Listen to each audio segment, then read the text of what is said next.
रेखा जी, नेहू, कभी आपने देखा है कि कोई औरत इतना पागल हो रही है किसी आदमी के लिए, वो भी शादीशुदा आदमी के लिए? मुझसे पूछिए ना।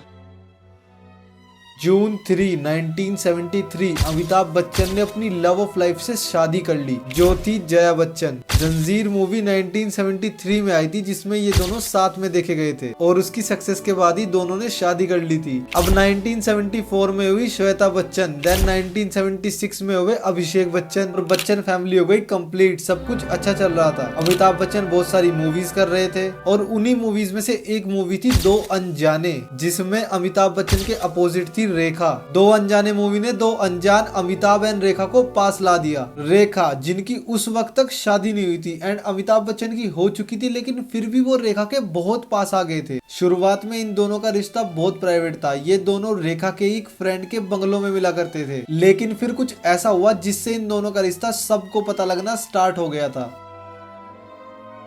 1978 में ये दोनों गंगा की सौगंध मूवी की शूटिंग कर रहे थे। सेट पे को एक्टर ने रेखा के साथ मिसबिहेव कर दिया। अमिताभ बच्चन को ये बात बिल्कुल पसंद नहीं आई और वो उस को एक्टर को डांटने लग गए। तब मीडिया को पहली बार पता लगा कि अमित जी तो रेखा जी के प्यार में हैं। बहुत सारे न्यूज़पेपर्स एंड मैगजीन्स ने कहा कि अमिताभ बच्चन एंड रेखा एक रिलेशनशिप में है। अब इस पॉइंट तक ज्यादातर लोगों को विश्वास नहीं था कि ये लोग रिलेशनशिप में हैं, क्योंकि कोई सॉलिड प्रूफ नहीं था जो ये प्रूव कर सके। लेकिन फिर कुछ ऐसा हुआ जिसने शक को सच्चाई में बदल दिया।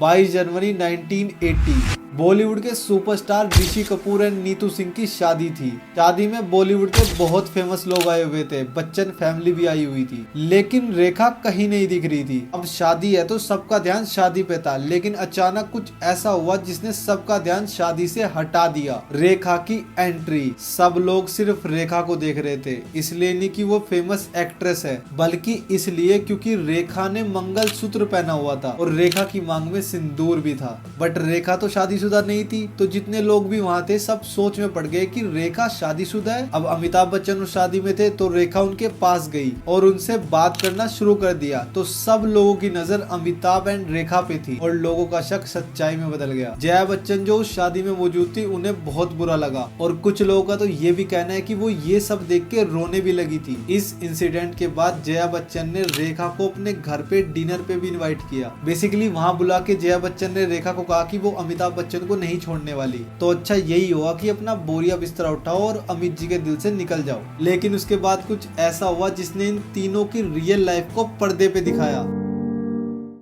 यशराज एक मूवी बना रहे थे सिलसिला, जिसकी स्टोरी बिल्कुल सेम थी जैसी जया बच्चन, अमिताभ बच्चन एंड रेखा की थी। और उन्होंने इन तीनों से पूछा कि क्या ये तीनों मूवी में काम करना चाहेंगे, तो अमिताभ बच्चन एंड रेखा तो एग्री कर गए, लेकिन जया बच्चन ने मना कर दिया। लेकिन फिर बाद में उन्होंने हाँ भी कर दिया, क्योंकि मूवी की एंडिंग उन्हें पसंद आ गई थी। मूवी की स्टोरी कुछ ऐसी थी कि एक शादीशुदा मर्द एक दूसरी लड़की के प्यार में पड़ जाता है, लेकिन एंडिंग में वो अपनी पत्नी के पास वापिस आ जाता है। जया बच्चन को ये एंडिंग बहुत पसंद आई, तो उन्होंने मूवी साइन कर ली। फिर मूवी बनी और रिलीज भी हुई। बाद में यश चोपड़ा ने एक इंटरव्यू में ये कंफर्म करा कि अमिताभ बच्चन एंड रेखा सच में रिलेशनशिप में थे और बहुत मुश्किल था एक हस्बैंड वाइफ एंड गर्लफ्रेंड को साथ में मूवी में काम करवाना। इस मूवी के बाद अमिताभ बच्चन एंड रेखा की लव स्टोरी दी एंड हो चुकी थी, क्योंकि अमिताभ बच्चन जया बच्चन को छोड़ना नहीं चाहते थे, क्योंकि जया बच्चन छोड़ने देना नहीं चाहती थी।